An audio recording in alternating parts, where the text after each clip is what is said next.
ओम श्री साई राम। ओम श्री साई भक्त मंदाराय नमः। 69। भक्तों के कल्पतरु श्री साई को हमारा सादर प्रणाम। संत ज्ञानेश्वरी जी ने भगवान के पास पसाय दान मांगते हुए कहा है, दुरितांचे तिमिर जाओ, विश्व स्वधर्म सूर्य पाहो, जो जे वांछिल तो ते लाहो प्राणी जात। इसका अर्थ है, दुरितों का अज्ञान रूपी अंधकार नष्ट होकर विश्व में स्वधर्म रूपी सूर्य का, ज्ञान का उदय हो जाए और सभी प्राणी मात्र जो जो मंगल कामनाएं करेंगे उसकी पूर्ति हो जाए।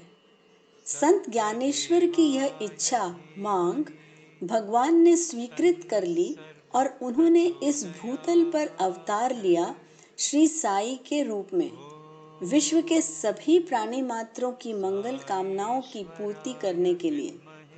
स्वामी जी कहते हैं, योग यानी जो इष्ट है उसे प्राप्त करना और क्षेम यानी इस प्रकार जो प्राप्त हुआ है उसकी रक्षा करना।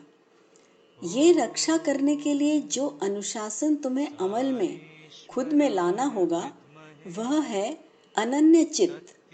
इसका मतलब ईश्वर पर खास चित्त लगाकर किया हुआ ध्यान। ये कड़ी मेहनत मन निर्मल करेगी और आपको भक्त बना देगी। स्वामी जी ने ऐसा भी कहा है, भक्त की पहचान इस प्रकार की जाए, वह ईश्वर के बारे में बात करता है, वह ईश्वर के संबंध में गीत गाता है, वह केवल ईश्वर को ही देखता है, वो ईश्वर के सानिध्य में हमेशा समय बिताता है। इन भक्तों का योगक्षेम चलाने के लिए, उनकी मंगल कामना पूर्ति के लिए भगवान बाबा जी ने अवतार धारण किया है और इसलिए वे भक्तों के लिए कल्पतरु समान हैं। स्वामी जी जब पाठशाला में जाने लगे तब वे अपने दोस्तों के लिए पेपरमेंट की गोलियां, पेंसिल आदि वस्तुएं बस्ते थैली में हाथ डालकर उन्हें निकाल देते थे। उसके बाद पहाड़ के इमली के झाड़ से अनेक इच्छित वस्तुएं निकालकर भक्तों को देते थे। इसलिए इमली के वृक्ष को कल्पतरु ये नाम प्राप्त हुआ। फिर भी ये वृक्ष केवल निमित्त मात्र था। सच में कल्पतरु तो भगवान बाबा जी ही हैं, जो अपने भक्तों की मनोकामनाओं की पूर्ति करते हैं। ईश्वर अम्मा को जब साई के शिरडी अवतार की अनेक कहानियां सुनने मिली तब उन्हें मालूम हुआ कि शिरडी अवतार में साईनाथ शिरडी और आसपास के 2-4 गांवों को छोड़कर अन्य कहीं भी नहीं गए थे। इसलिए ईश्वर अम्मा ने स्वामी जी से पूछा, स्वामी जी, आप शिरडी साई का अवतार हैं और शिरडी साई बाबा तो शिरडी छोड़कर अन्य जगह कभी भी नहीं गए थे, फिर आप सभी जगह क्यों जाते हैं? ये प्रश्न पूछने का हेतु यह था कि उनके जाने से ईश्वर अम्मा को स्वामी जी का वियोग होता था।